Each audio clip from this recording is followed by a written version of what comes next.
চট্টগ্রাম রিজিয়নে গত কয়েক মাসে মাদক চোরাচালান ও সন্ত্রাস দমনে উল্লেখযোগ্য সাফল্য অর্জন করেছে বর্ডার গার্ড বাংলাদেশ।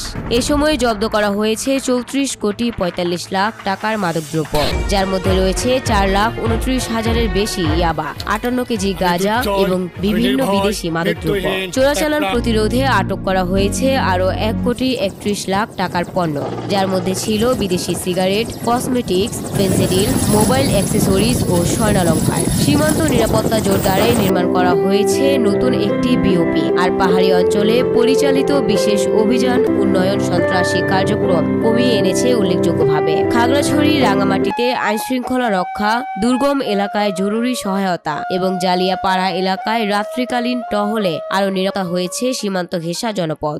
একই সঙ্গে মানবিক সহায়তায় 1000 পরিবারের মাঝে খাদ্য, চিকিৎসা, শিক্ষা ও গৃহ নির্মাণ সহায়তা পৌঁছে দিয়েছে বিজিবির এসব কঠোর অভিযান ও জনকল্যাণমূলক উদ্যোগ দেশের সার্বিক সীমান্ত নিরাপত্তাকে আরও শক্তিশালী করেছে এবং অপরাধ দমনে গুরুত্বপূর্ণ ভূমিকা রাখছে।